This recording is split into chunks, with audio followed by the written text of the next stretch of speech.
टूट गई है माला मोती, बिखर गए छोड़ के हमको श्याम, कहाँ तुम चल दिए।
जाइए कृष्ण, भगवान सबको समझाए रहे। महाराज राधा को पता चली है कृष्ण मथुरा जा रहे हैं। अरे भैया, ब्रह्म मुहूर्त में 4 बजे राधा रथ के आगे वाले पहिया से लेट गई और जवाब दियो, अगर मथुरा जाना चाहते हैं तो आप ये रथ मेरे ऊपर से निकाल लो और मथुरा चले जाइए। जीते जी ये राधा आपको कभी मथुरा नहीं जाने देगी। भगवान स्नान ध्यान करके रथ पे बैठे, झपट के नीचे उतरे और छाती से लगाए के बोले, अरे ओ पगली, कैसी बात करती है? तुझे लगता है कि ये कृष्ण तुझे छोड़ के कभी अलग हो सकता है? अरे राधा जवाब देने लगी, कन्हैया, ब्रज के लोग कहा करते थे कि आप बहुत बड़े छलिया हो, लेकिन मैंने कभी नहीं माना। आज अगर आप मथुरा चले गए तो ये सत्य हो जाएगा कि आप बहुत बड़े छलिया हो। अरे हमें लगता है कि अगर आज मैं आपकी पत्नी होती, आज आपकी शादी हमारे साथ हो जाती, तो शायद मुझे छोड़ के आप नहीं जाते। भगवान थोड़ी देर चुप रहे और चुप रहने के बाद में प्रभु ने क्या किया, राधा बोली कि हमें लगता है शादी जरूरी है। तो प्रभु ने पीठ फेरी और पीठ फेर के जब भगवान सामने आए तो क्या देखती है राधा कि पहले जब भगवान सामने खड़े थे तो कृष्ण के रूप में थे, और जैसे ही भगवान बदल के आए तो राधा के रूप में खड़े हो गए। राधा के रूप में भगवान खड़े होकर जवाब देने लगे, अरे ओ देवी, हम दोनों का शरीर एक है, हम दोनों का मन एक है, हम दोनों की आत्मा एक है, हम दोनों का स्वरूप जिंदगी एक है, तो हम दोनों अलग नहीं हो सकते। अरे जहाँ मन एक, शरीर एक, आत्मा एक, स्वरूप एक, तो फिर विवाह करने की जरूरत नहीं है। अरे विवाह तो 2 शरीरों से होता है, हमारे तो 2 शरीर है ही नहीं, हमारा तो एक ही है, तो यहाँ विवाह क्यों करूं?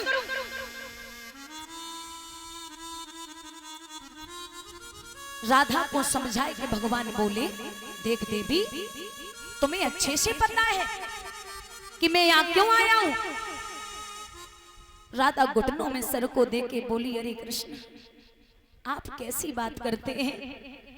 अरे 11.5 वर्ष का प्रेम कन्हैया एक पल में आप ठुकरा के जा रहे हैं। मुझे तो आपसे इतना लगाव है, जब ये गोपियां आपके विरह में पागल हो रही हैं, तो ये प्राण प्रिय राधा का क्या हाल होगा आपके बिना। भगवान बोले, अरे देवी, आज जा रहा हूं, परसों लौट के आ जाऊंगा। राधा जवाब दे रही है, मीठी मीठी बातें किसी और को सुनाना, हमें पता है आप कृष्ण हैं, जाने के बाद वापस नहीं आएंगे।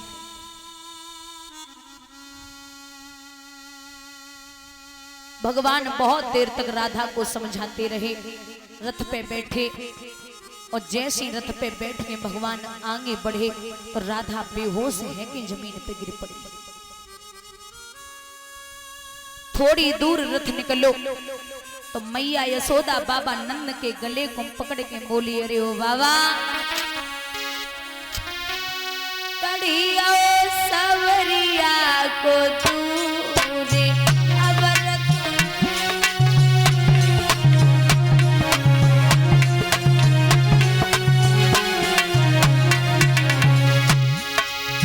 कड़िया कड़िया बहादुर को दूरे अवरत कड़िया सवरिया को दूरे।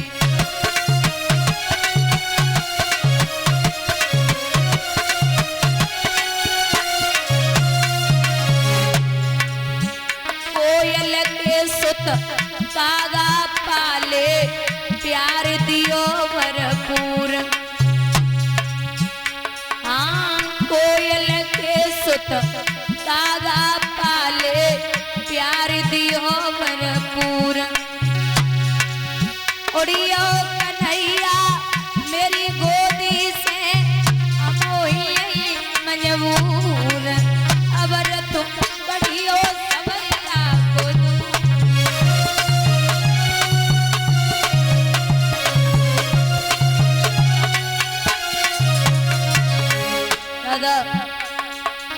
नैन बिना दे सूनी किला जांच पे तोपन खाई। बालू के मेल रुके कबहू ना बिना परहेज की नाए दवाई।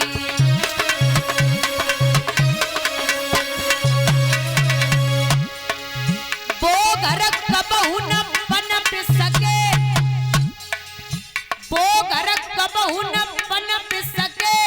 जमी बालक चोर चटोर लुगाई। बेनीच माँ पापी जो झूठी बात पे देत गवाई।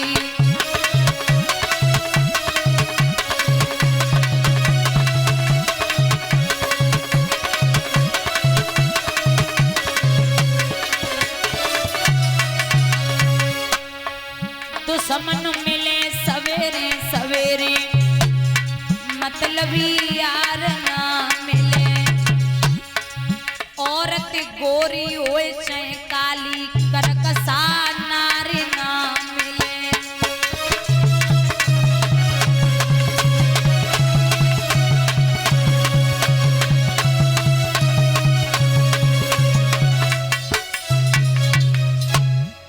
भगवान जब यमुना के किनारे पहुंचे तो बाम पर चाचा अक्रूर को दर्शन दिए और एक बात कही, चाचा मैं हूँ भक्त का चाचा और भक्त हमेशा मेरा है। मैं सपने में नहीं भाता हूँ, जो करता मेरा तेरा है। चलते जा रहे प्रभु, चलते चलते जब मथुरा नगरिया के निकट यादवेंद्र सरकार पहुंचे तो क्या देखते हैं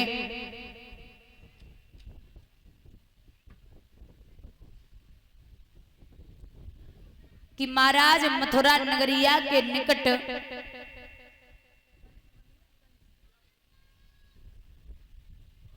एक कंस का धोबी आ रहा है। परीक्षित, ये वही धोबी था जो त्रेता युग में मैया सीता को जब रावण ले गया था। इस धोबी की धोबिन जब मां सीता वापस आई थी, इस धोबी की धोबिन रात के लिए गायब हो गई। धोबी ने बहुत मारा और जवाब दिया कि मैं वो राम नहीं हूं जो 14 वर्षों के बाद सीता को रख लिया, मैं तुझे मार दूंगा। भगवान बोले कि मैं भी मर्यादा के बंधन में हूं, लेकिन द्वापर में सब बात का बदला अवश्य लूंगा। भगवान अब धोबी से बोले, भैया धोबी वस्त्र चाहिए। बोले वस्त्र? कौन है आप? मैं मैया यशोदा का बेटा हूं, नाम है कृष्ण। धोबी बोला, अरे अहिर गमारो, कभी दर्पण में अपना मुख देखा है? जो भोजन मांगने, वो कपड़े मांगने आ गए? अरे भागो यहाँ से। ओ गोकुल के ग्वाल चलावे गाल शर्म न आवे, ओ औकात भूल के अपनी रे मालिक पे हुक्म। दर्पण में मुख देखो कर्म की रेख समझ नहीं पावे, और नौकर हो के आज रे मालिक पे हुक्म। वस्त्र नहीं दूंगा। भगवान बोले सोच लेते भैया, मामा के यहाँ जाना है। बोले नहीं दे सकता। भगवान बोले दोगे तो है ही, लेकिन थोड़ी सी हमें कठिनाई उठानी पड़ेगी। क्यों? कोई जबरदस्ती है? भगवान बोले अब नहीं दे रहे हो तो जबरदस्ती मान लो। तो भगवान ने 2 अंगुल से तमाचो मारो, धोबी बेहोश हुआ, थोड़ी देर के बाद खत्म हो गया।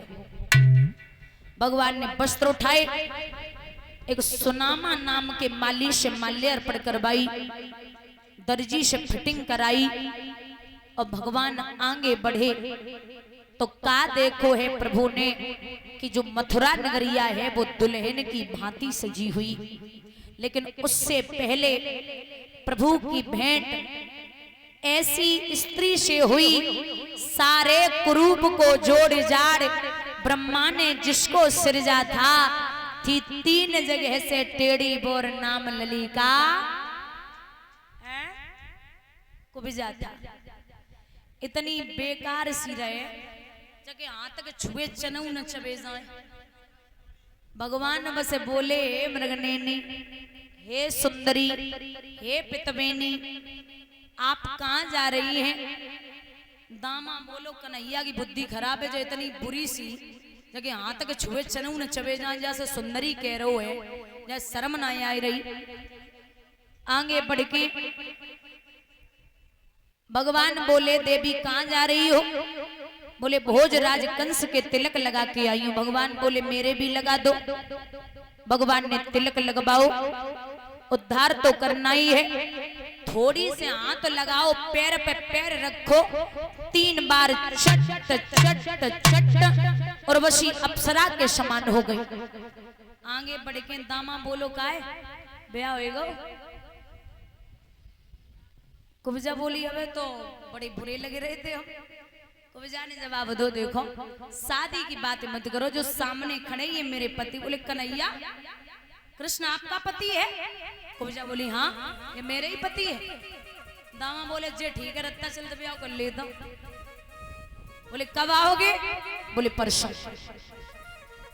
भगवान आगे बढ़े तो मथुरा नगरिया को प्रभु ने देखा, फूलन से मथुरा छाए रही है रे फूलन से।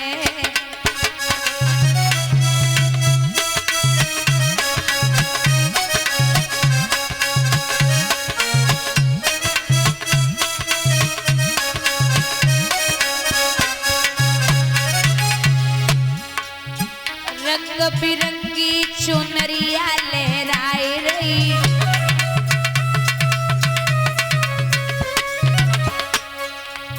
फूल की सुगंध जमे घर घर ते आई रही।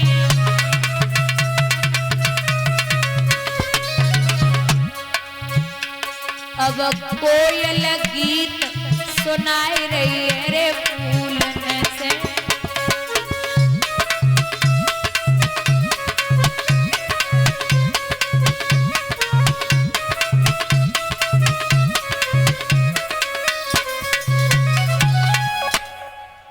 भगवान जब अंदर पहुंचे तो कंस के पहले गेट पर भगवान ने अपना पैर रखा। जो कंस का पहला द्वार है, भगवान ने जब उस पे कदम रखा तो क्या देखते हैं कि धनुष यज्ञ की बाला धनुष रखा है। भगवान बोले भैया जब धनुष को एक तरफ कर लो। बोले वो तो नहीं हो सकता। बोले जितना बड़ो धनुष है भैया निकलेंगे कहां से, और दूसरे गेट पे कुछ और होगा। पहरेदार बोले खुद हटाए के निकल जाओ।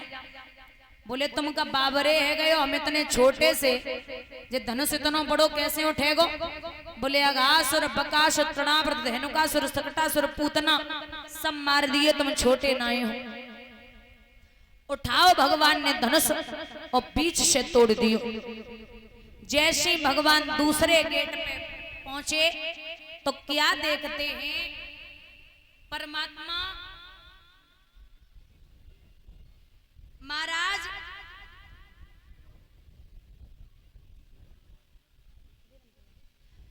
एक कुबलिया पीड़ नाम का हाथी खड़ा है।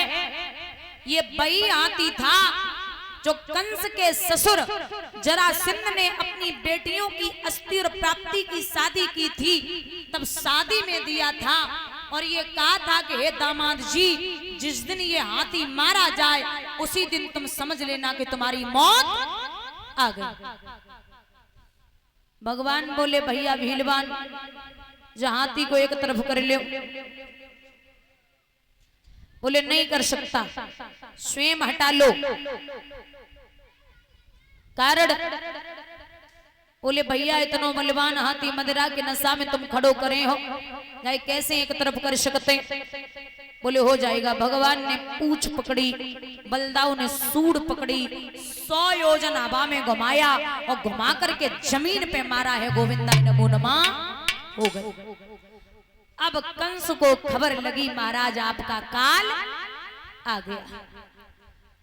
जो खबर लगी तो कंस ने सल तोसल मुष्टिक चारूर शंख सब पहलवान खड़े कर दिए और जवाब दिया, आप बहुत बड़े बलवान हो, पहले युद्ध करना उसके बाद में मेरे पास आए। अब हमें जब बताओ जन इतने बड़े बड़े राक्षस मार दिए तो वो पहलवान को क्या छोड़ सकते हुए? पहलवान मन ही मन में सोच रहे, अगर युद्ध न किया तो कंस के हाथों मरूंगा, अगर कर लिया तो कृष्ण के हाथों मरूंगा। इससे बढ़िया ये है कि कृष्ण के हाथों मरे तो उद्धार हो जाएगा, सीधा वैकुंठ के लिए जाऊंगा। तो भगवान में और पहलवानों में युद्ध हुआ। युद्ध में बलदाऊ ने और भगवान ने जब परास्त किया पहलवानों को, भगवान परास्त करके जब आगे बढ़े तो मामा कंस की गद्दी की ऊंचाई 100 फीट की है। मामा कंस की गद्दी की ऊंचाई 100 फीट की, नीचे से खड़े हैं कि भगवान ऊपर देख रहे। एक सवाल कियो, मामा हमें आपसे कुछ पूछना है। बोले बोलिए। हमें ये बताइए मामा, हम जीते या आप जीते? तो कंस बोले कन्हैया आप कछु समझ लो, अगर मैं बोलूं तो आप मानेंगे? बोले बिल्कुल मानूंगा, बोलिए।